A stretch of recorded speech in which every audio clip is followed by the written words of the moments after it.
Good morning, student. Today I bring a new topic, the growth of and need for government. The growth of and need for government. The title of the topic is very crucial for present day, and this topic is useful for the student of economic geography, social geography, political geography, and obviously for the economic scholar.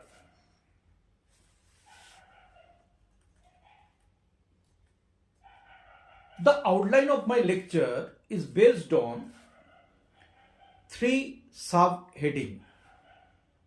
The first heading, the growth of government. Second is, why has government grown? And third is, the need for government.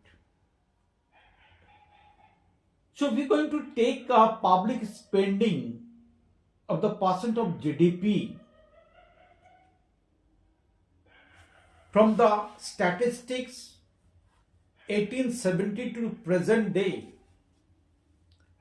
We'll see all the developed nations, Japan, US, UK, Germany, France and Sweden, their public expenditure has been increased at a substantial level from 10% to 70 and 80%.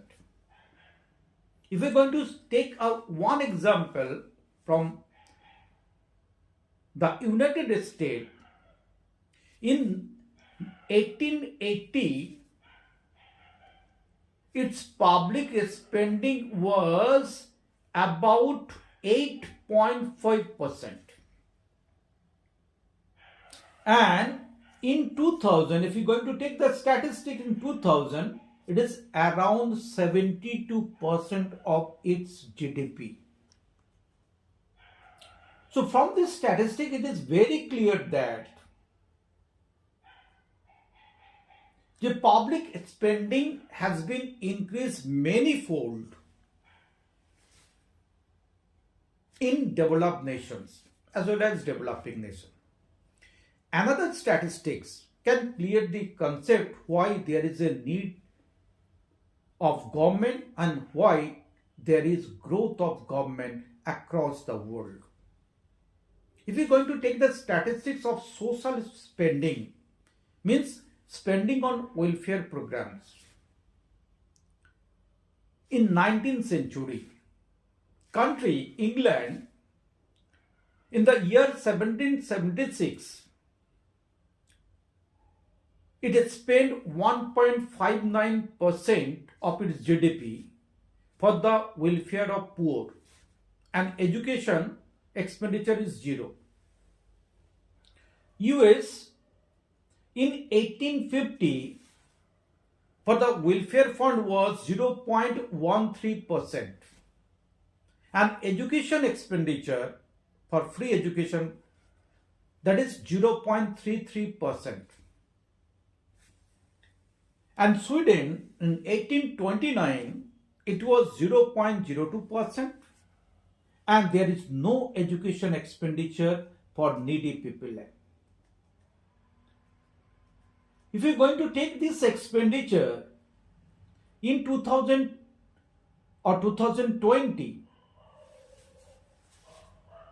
France, this expenditure increased more than 35%. Sweden around 30%.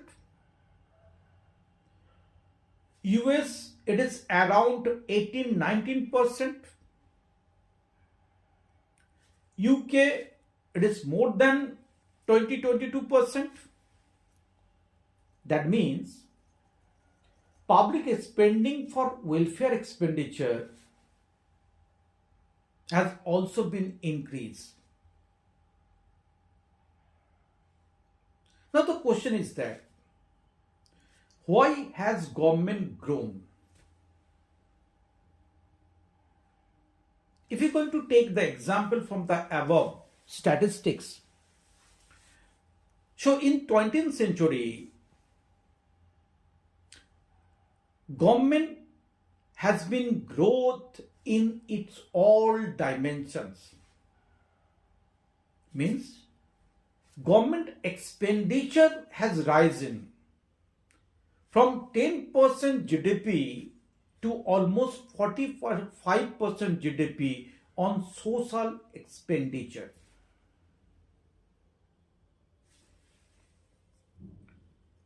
Now, what are the reasons behind the expansion of the size of government? If we're going to take the factors of the growth and expansion of the size of government expenditure, basically we can see three factors responsible for it. One, demand side influences in the economy and the country. Other is supply side influences. And third is political economy influences. Now, we'll be explain all these factors one by one. First, we're going to explain why has government grown due to demand side influences. First is that increase in the size of populations and increasing life expectancy. So if the population growth above the sustainable limit, so the government expenditure on healthcare and income transfer to the elderly people will increase.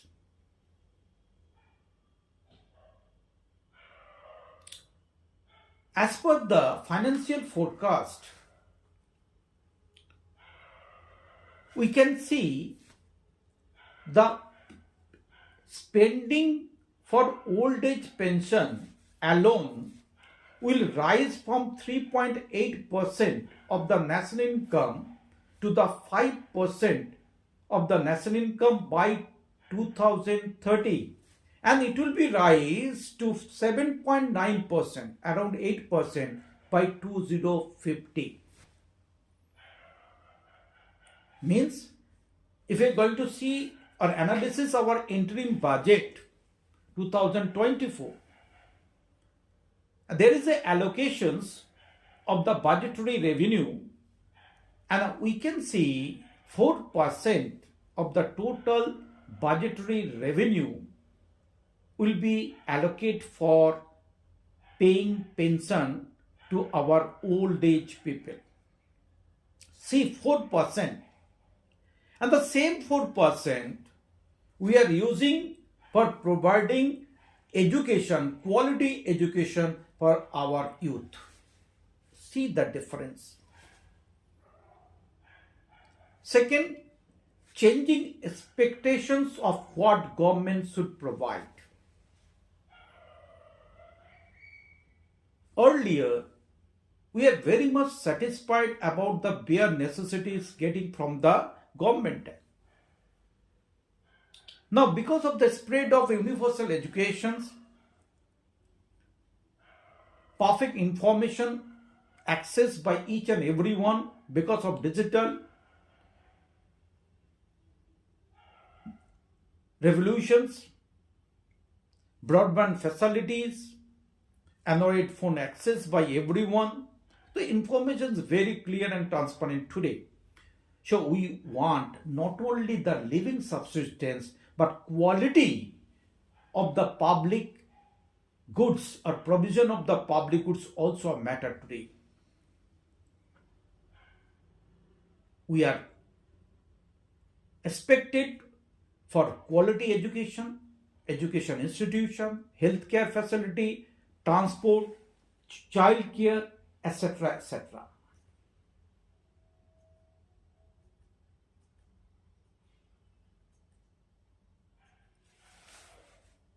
Secondly, government spending also positively influence to the aggregate demand condition of a country. Public spending means general masses sources of income, and that income they are used to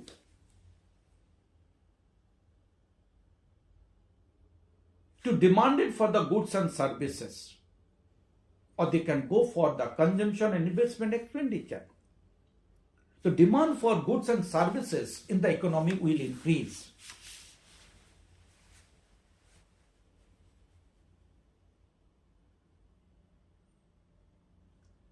And people care more about externalities like clean water, clean air, clean cities, better medicines, जिसको generic medicines also, public distribution system. This has huge impact and expenditure of governments. This all are called transfer expenditure.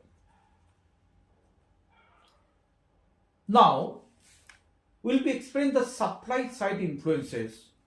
Why has government grown?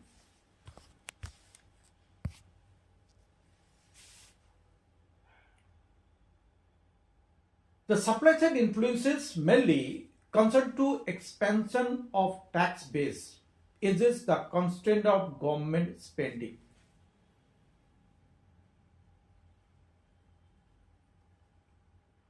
With the increase in income growth, there is subsistence level of expansion of workforce. And there is, we can see a fiscal illusion or drag, like indirect taxes, borrowing, tax bonds, credit, etc.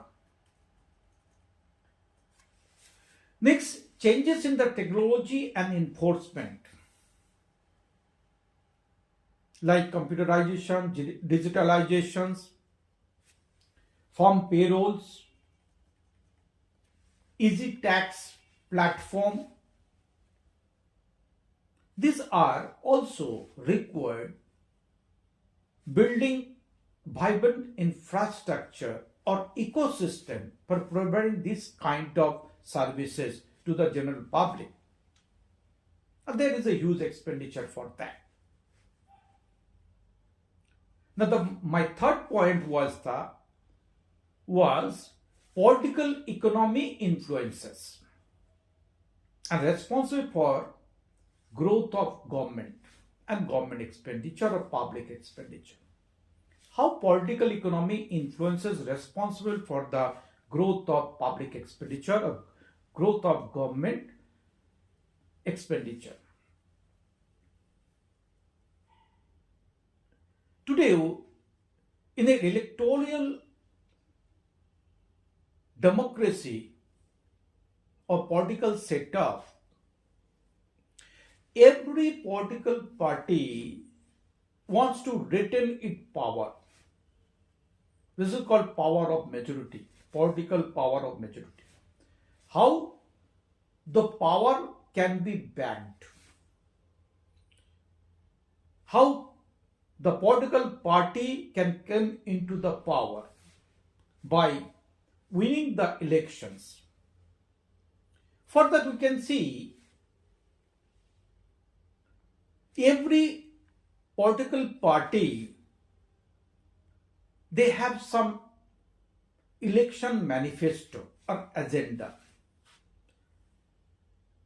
And this agenda should be very lucrative, so that the voters, target groups can be lean towards this political party and can willfully voted in favor of that political party's candidate in the election.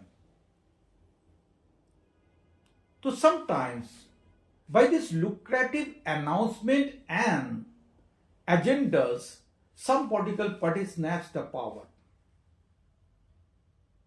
In India, it is very common today. The freebies problem. This is it's called freebies problem. So majority political systems are they always want the majority. Majority is the rule of democracy. Sometimes by certain policy announcement they want to give the maximum benefit for this majority people so that these voters by vote bank can be secured for or in the favor of particular political party. Second concept is a Leviathan theory. Leviathan theory. And that is in 1980. According to this theory, they said that bureaucracy wants growth of government and vote for it. That's why all bureaucrats or administrators, without considering how revenue will be generated, what will be the alternative sources of revenue, collection of taxes, etc., they are basically concerned about how more expenditure can be pleased to the people or voter. So that way they are going to prepare the policy and programs so as to attack the voters towards the particular political party. Another concept is the ratchet effect theory. It was introduced in 1961. Today we are living in a very turmoil world of uncertainty, political uncertainty and hostility. So there is a fear of war, terrorist attack, etc., has increased government expenditure on defense. Every country, internally and externally, try to strong its military power so as to resist or mitigate any kind of consequences, future consequences. That's why defense expenditure of a country has also been increased manifold. Third concept is that bombs caused disease. And this was introduced in 1967.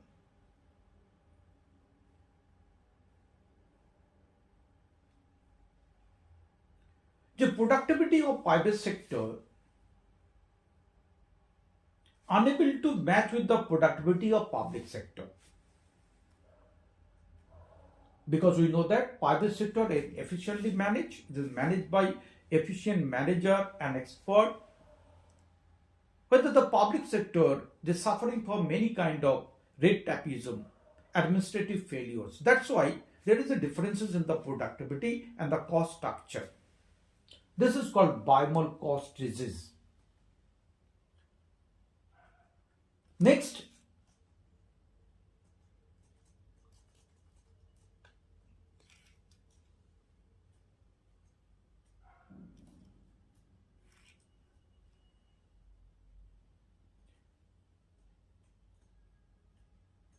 due to the democratizations and political majority that we explained,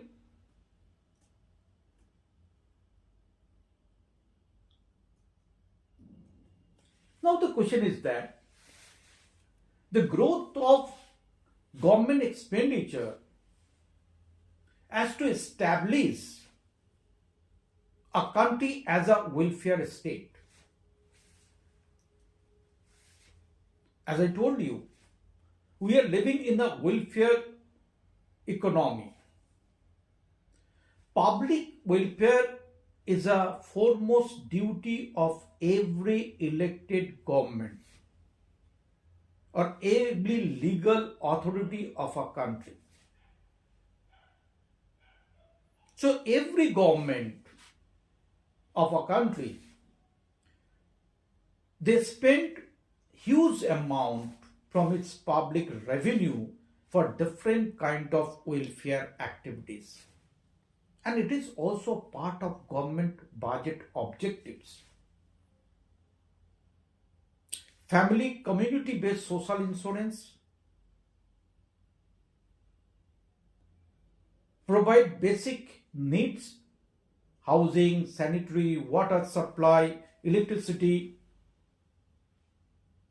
to the target groups or the groups who are lagging behind from the momentum of economic growth, or groups who are highly neglected long, because growth and development doesn't mean a few sections going ahead, a few sector or groups and community going ahead. It is means every section of the people should bring or should march with the rhythm towards the betterment. What Pandit Din Dayal Upadhyay, Antyodaya philosophy,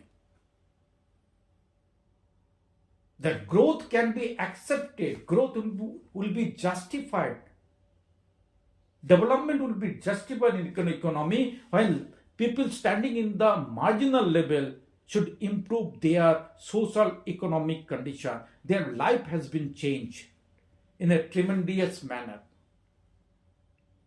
And for that, if each and every state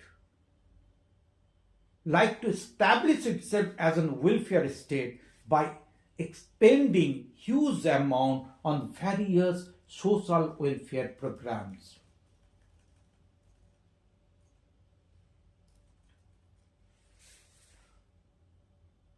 There are also certain theorem as a welfare state establishment. First theorem, welfare theorem, said that any competitive equilibrium is Pareto efficient if no externalities or public goods, exchange of perfect information to the all section of people, there is the existence of perfect competition, and every individual act as a rational manner, or they are rational individual.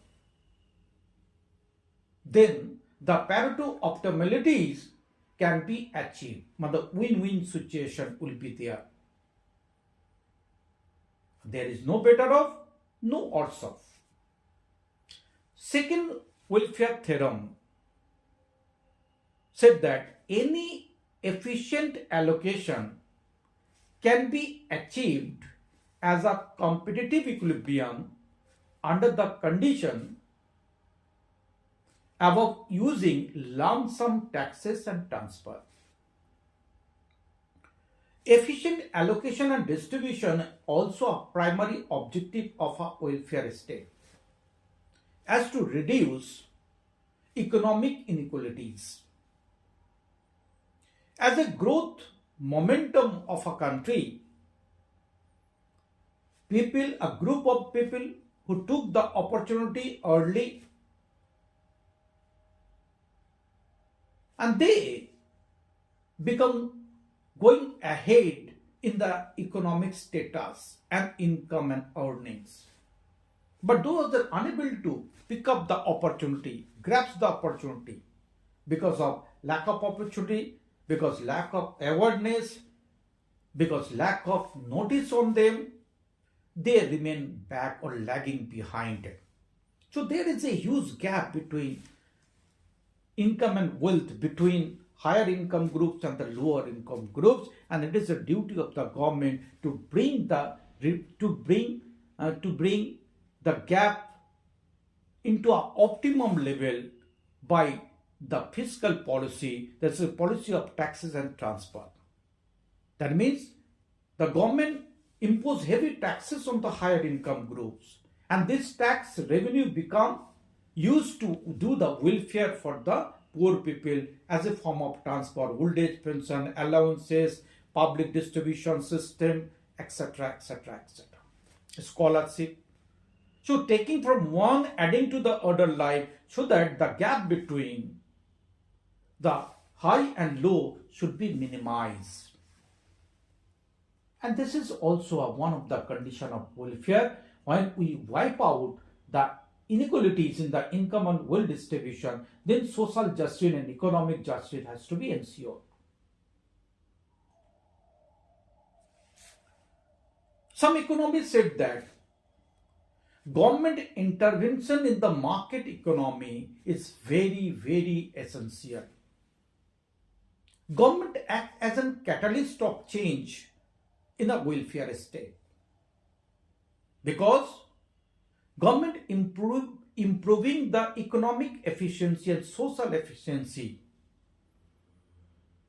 by enforcing property rights and contract, correcting externalities and the provision of public goods, correct internalities, though this controversial one, remedying market failures by asymmetric information, regulating imperfect market competitions.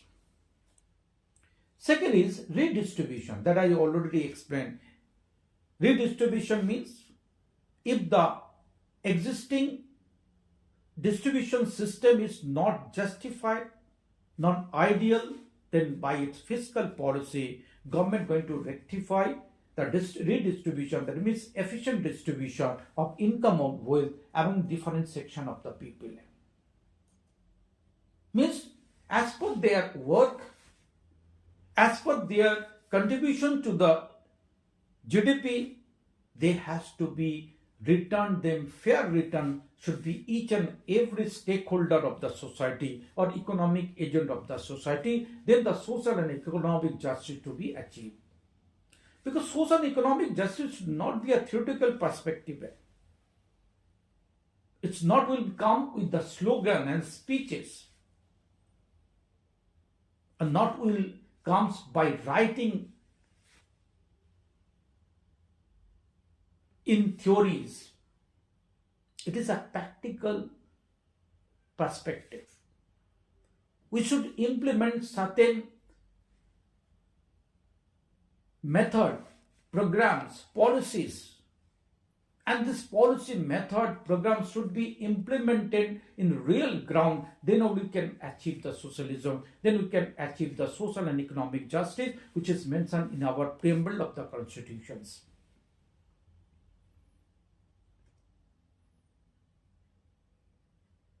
So government intervention, government rational intervention is essential. Whenever there is a imperfection, whenever there is a market failure, government need to intervene to correct the market, to correct the externalities. Because the government have certain international commitment. For example, as per the provisions, Cairo by Rio de Janeiro by Paris Agreement, we should minimize the carbon footprint or emissions in the production, consumption of goods and services. Method, means of production should be improved, should be eco-friendly and sustainable. For that, we have to be spend huge amount on research and development, so as to find the alternatives, ways, how we can save the nature, how we can save the ecosystem, how we should maintain the survival and sustainability of human civilization as a goal of UNDP, sustainable goal.